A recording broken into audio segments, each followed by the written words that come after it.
Morning बच्चों, आज मैं आपको एक्सरसाइज 4.3 का क्वेश्चन नंबर 5 कराने वाला हूँ अभी। तो ज़रा क्वेश्चन नंबर 5 देखें।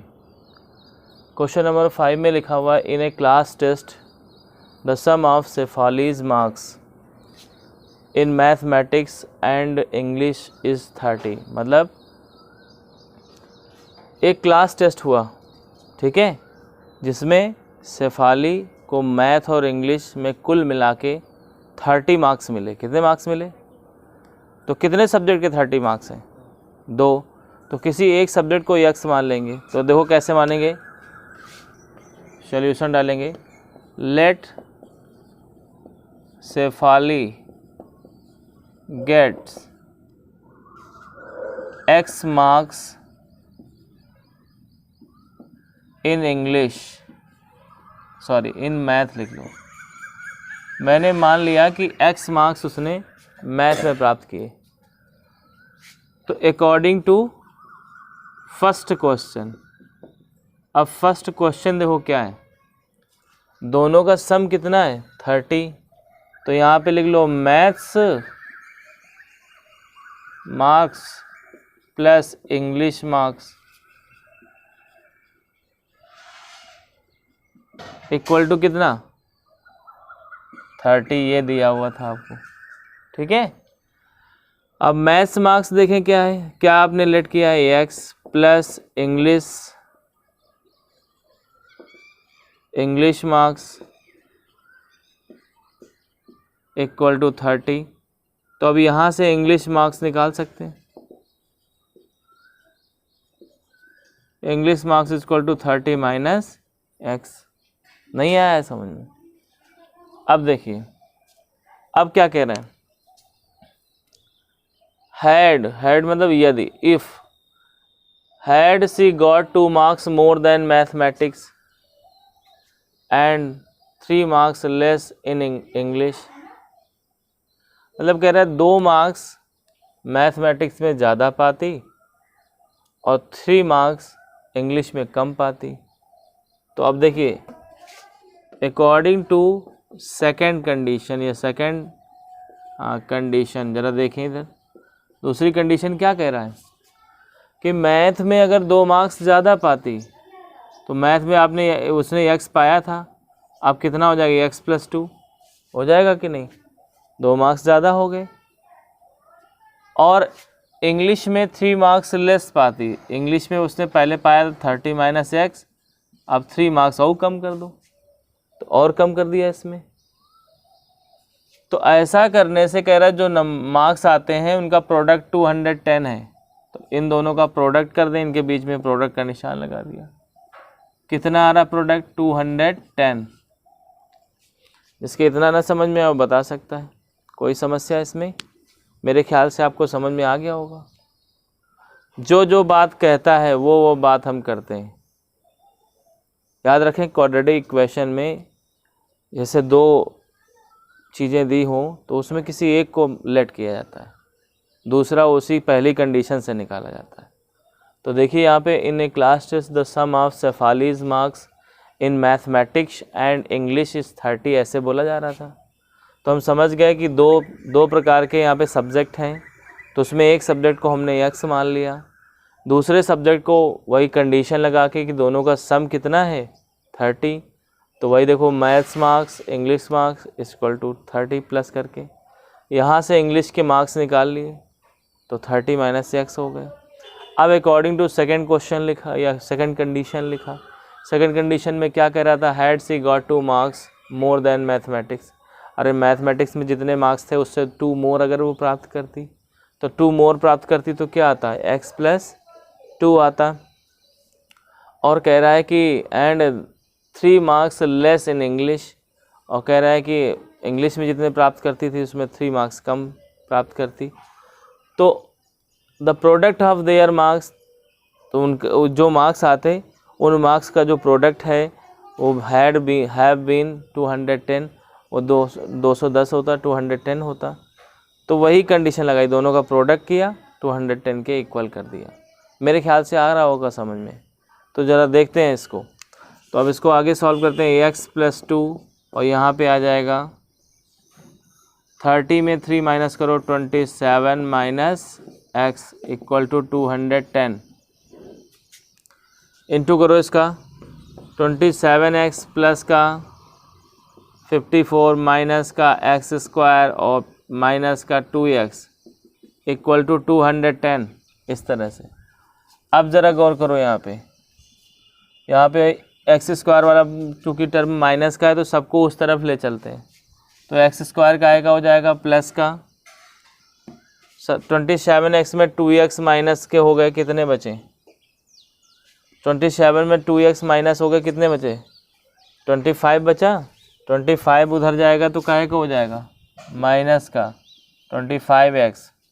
अब ज़रा गौर करो 54 जाएगा उधर माइनस का हो जाएगा तो ये हो जाएगा 210 में 54 माइनस होगा।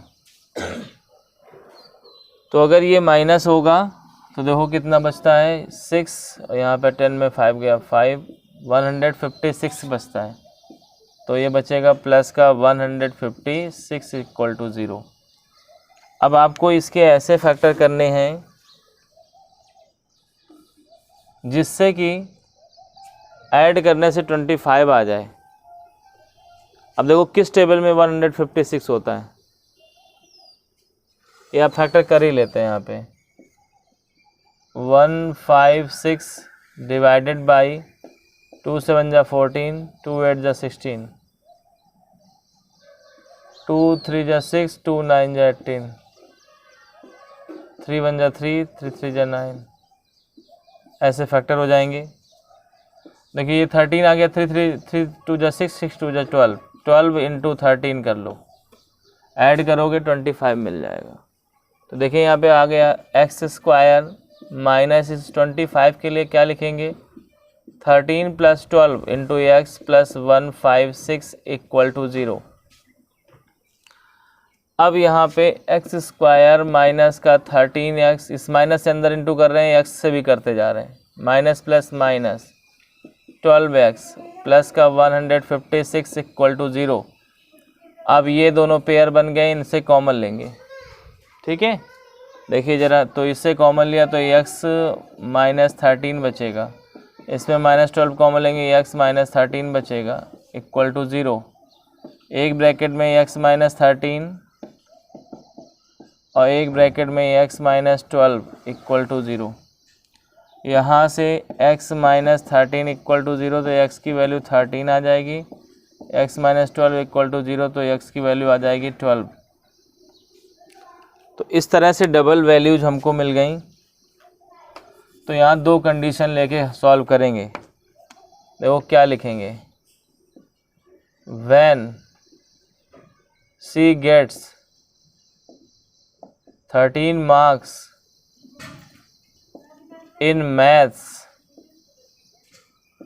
Then English marks will be कितने होंगे भाई इंग्लिश के मार्क्स तो 27 माइनस एक्स माना था ना कहाँ गया 30 माइनस एक्स। तो 30 में माइनस 13 करेंगे तो कितना आ जाएगा 17। बोलो भाई 17 तो आएगा। When she gets 12 marks in maths then English marks will be कितना हो जाएगा 30 माइनस 12 बोले तो 18 मार्क्स। इस तरह से आपको यहाँ पे डबल आंसर मिलेंगे। भाई आपने एक्स किसको माना था आपने तो मैथ के मार्क्स माने थे तो मैथ के मार्क्स की डबल पॉसिबिलिटीज़ हैं यहाँ पे है कि नहीं। एक बार 13 आ रहा है एक बार 12 आ रहा है तो दोनों से फिर इंग्लिश के भी मार्क्स निकालेंगे। एक मिनट रुको। तो इसमें क्या करते हैं अब ये क्वेश्चन नंबर आपका कौन सा नंबर था? क्वेश्चन नंबर 5 था। और अब अभी आपको मैं 6 नंबर क्वेश्चन कराने जा रहा हूँ। चलो ध्यान देते हैं।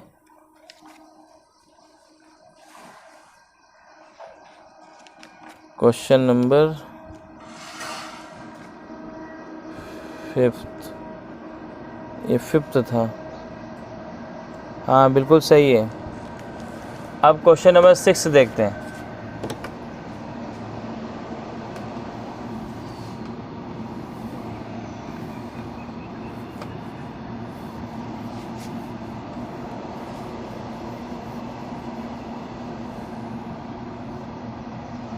क्वेश्चन नंबर 6 ये लिखा हुआ है, the diagonals of a rectangular fields is 60 metre.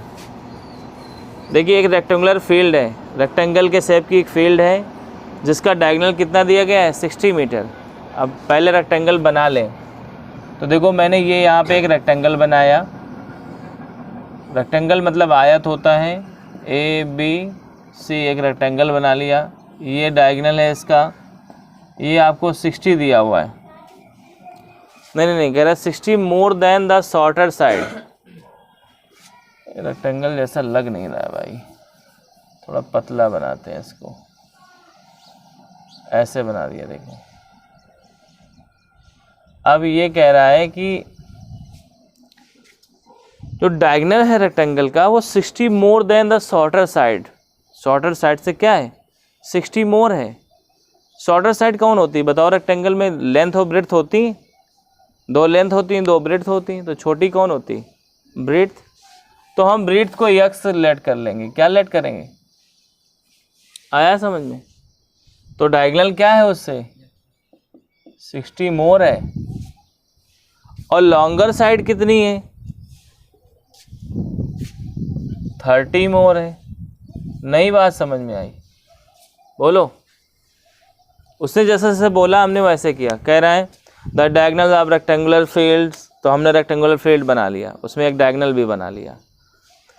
Is 60 more than the shorter. अब कह रहा है कि 60 मोर है किससे? शॉर्टर से। तो अगर शॉर्टर हमको पता हो तो उसमें 60 मोर करके डायगोनल निकाल सकते हैं। तो इसीलिए हमने शॉर्टर को लेट कर लिया। तो ऐसे करेंगे, लेट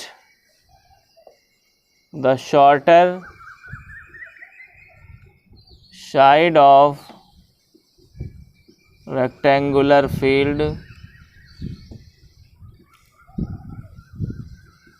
is x मीटर। क्या मानेंगे? x metre. then the length of diagonal will be x plus 60 and the length of longer side equal to x plus 30। ऐसे। अब अकॉर्डिंग टू क्वेश्चन क्या होता है? अब ध्यान से सुने। कभी आपको अगर राइट एंगल ट्राइंगल मिल जाए, अब आप जानते हो कि रेक्टेंगल में ईच एंगल 90 होता है। तो अगर ABCD, तो ABC की अगर बात करें तो एक ट्राइंगल है, और वो कैसा ट्राइंगल है?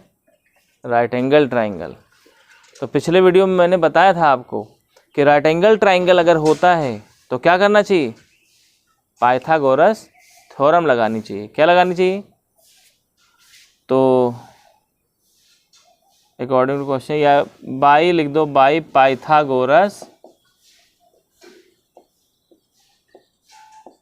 थ्योरम। क्या होती है भाई Pythagoras theorem? Hypotenuse square equal to perpendicular square plus base square. Hypotenuse कितना है? x प्लस 60 का whole square equal to x plus 30 का होल स्क्वायर प्लस का x स्क्वायर। इस तरह से कर लेंगे। कोई दिक्कत इसमें? इसको थोड़ा सॉल्व करने का तरीका देखें। इसको चाहो तो इधर ले आओ, देखो क्या हो जाएगा, ए एक्स प्लस 60 का whole square minus a x plus 30 का whole square is equal to x square बचेगा। अब देखो इसमें कौन सा फॉर्म लगा सकते हो, ए स्क्वायर माइनस बी स्क्वायर लगा सकते हो, और जिसको ना है ऐसे तो अपना ए प्लस बी का होल स्क्वायर खोल लेना, बाद में ट्रांसफ़र कर लेना, एक तरफ ले आना सब। तो देखो क्या हो जाएगा, एक ब्रैकेट में ए एक्स प्लस 60 प्लस ए एक्स प्लस 30, एक तो ये आ जाएगा, और दूसरे ब्रैकेट में देखो क्या आ जाएगा, x प्लस 60 और माइनस लगा के x प्लस 30, चूँकि माइनस लगा रहे हैं इसलिए ब्रैकेट लगा दिए छोटा सा, ठीक, बराबर एक्स स्क्वायर। इसमें क्या ज़्यादा मल्टीप्लिकेशन नहीं करना पड़ेगा आपको। देखो x कितना हो गया, 2x प्लस 90 हो जाएगा, बोलो। इधर देखो यहाँ पे x प्लस 60 माइनस का x और माइनस का 30 equal to x square, x से x कैंसिल। तो देखो इसमें क्या हो जाएगा, ये हो जाएगा 2x प्लस 90 और ये हो जाएगा, ये इक्वल का साइन लगाते रहना, लेकिन ये इक्वल तो लगा हुआ है इसमें, इसलिए इक्वल का ना लगा के ये साइन लगाना चाहिए, इम्प्लाइज दैट। ऐसे ज़रा देखें यहाँ पे क्या बचेगा, 30 बचेगा ऐसे, बराबर एक्स स्क्वायर, ठीक है। अब इसको यहाँ पे सॉल्व करते हैं, तो ये हो जाएगा 60x प्लस का 2700 is equal to x square. तो ये हो जाएगा एक्स स्क्वायर माइनस का 60x minus 2700 is equal to 0। अब इसका फैक्टर करना है, इसका फैक्टर करोगे तो आ जाएगा 90 इंटू 30, 90 इंटू 30 करोगे, घटा के माइनस करके आप 60 ला सकते हैं। तो एक्स स्क्वायर माइनस का 90 minus 30 x minus 2700 is equal to 0। अगर यहाँ पे किसी कुछ पूछना पूछ सकता है, 1 से 2700 में मल्टीप्लिकेशन करेंगे 2700 आएगा, 2700 को हम ऐसे लिख सकते हैं 90 इंटू 30, क्योंकि 9 से जो 27 और 00 2700। हमें अपना घटा के लाना है, चाहे हम फैक्टर करके लाते हैं, चाहे डायरेक्ट जिसको फैक्टर आते हैं वो डायरेक्ट कर सकता है आसानी से। देखो क्या हो जाएगा, एक्स स्क्वायर माइनस 90x और प्लस का 30x minus 2700 is equal to 0। इन दोनों में क्या कॉमन है, x, तो x माइनस 90, इन दोनों में क्या कॉमन है 30, तो क्या हो जाएगा x माइनस 90 इक्वल टू 0।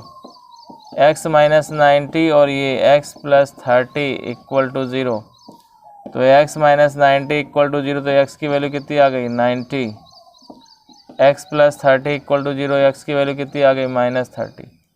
देखो माइनस की वैल्यू लेंगे नहीं, क्योंकि किसी की लेंथ ब्रेड्थ हाइट माइनस की नहीं होती, ठीक है, समझ में आ रहा है।